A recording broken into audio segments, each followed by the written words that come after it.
మొదటి సమూయేలు 16వ అధ్యాయము 12వ వచనం నుండి 13వ వచనాల వరకు మరి మనం ఈరోజు ధ్యానించబోతున్నాం.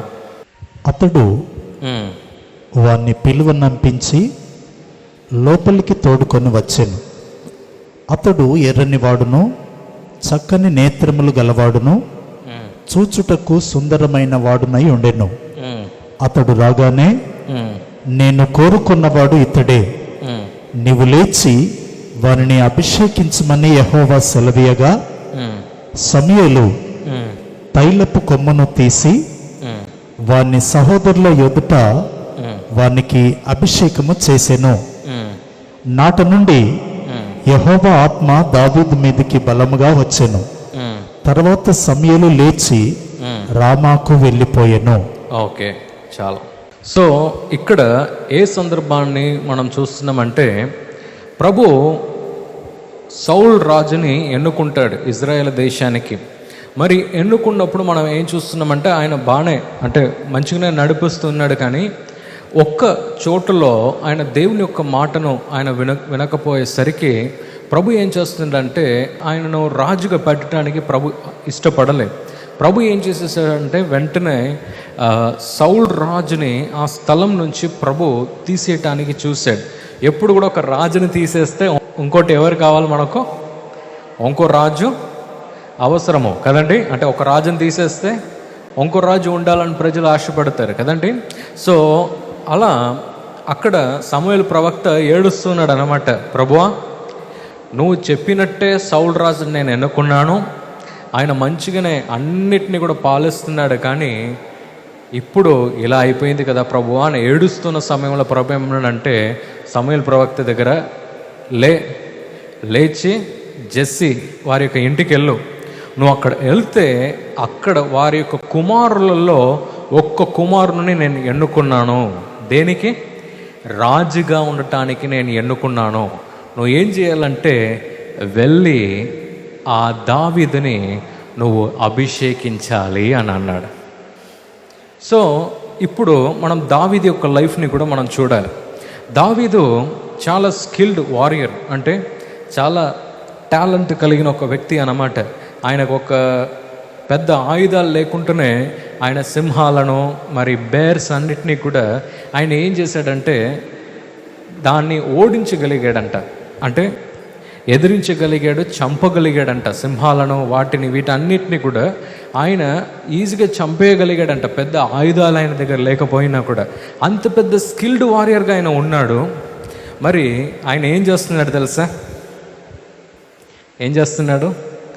గొర్రెలను కాయచున్నాడు. ఒక గొర్రెల కాపరిగా ఆయన ఉన్నాడు అన్నమాట దావీదు. కానీ మీరు మంచిగా గమనించవలసింది ఏం తెలుసా? ఇక్కడ ప్రభు ఏమన్నాడంటే, నువ్వు వట్టిగా ఆయనను డిసైడ్ చేయటం కాదు, ఏది దావీదుని ఒక రాజుగా నువ్వు అనుకోవటం మాత్రం చాలదు, కానీ నువ్వు ఏం చేయాలంటే ఆ నూనెను నువ్వు తీసుకొని వెళ్ళి ఆయన మీద ఆ నూనెను పోసి నువ్వు అభిషేకించాలి అని అన్నాడు. ఇంక చూడండి, అప్పుడు వరకు దావీదు యొక్క లైఫ్ నార్మల్గానే ఉండే, కానీ ఆయన లైఫ్ ఎప్పుడు మారింది తెలుసా?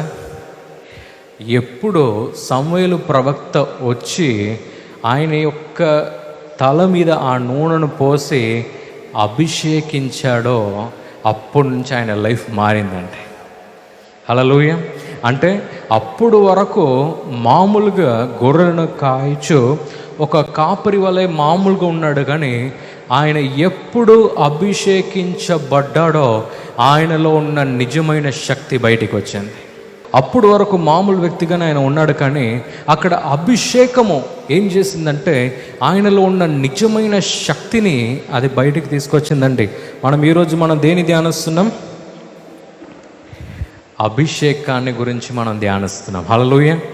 మనలో గనుక ప్రభు యొక్క అభిషేకము ఉంటే మనము కూడా చాలా గొప్ప గొప్ప సైన్యాన్ని, గొప్ప గొప్ప కష్టాలు, నష్టాలు, వాటన్నిటినీ కూడా మనం ఏం చేయగలుగుతాం తెలుసా?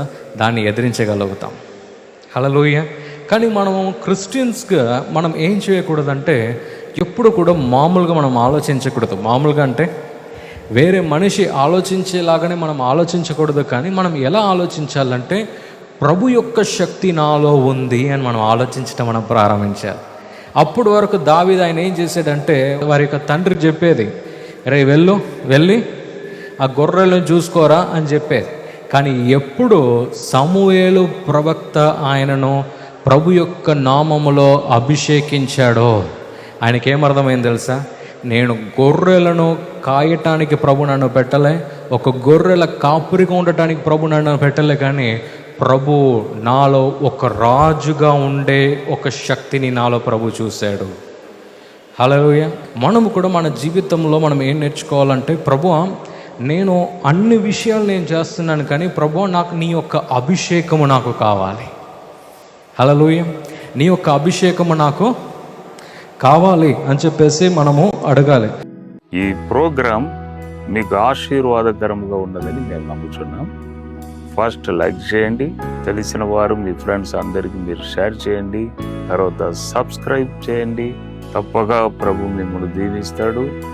ఇక రాబో వీడియోను కూడా మీరు చూడండి, దీవించబడండి. ప్రభు మిమ్మల్ని దీవించును గాక. God bless you.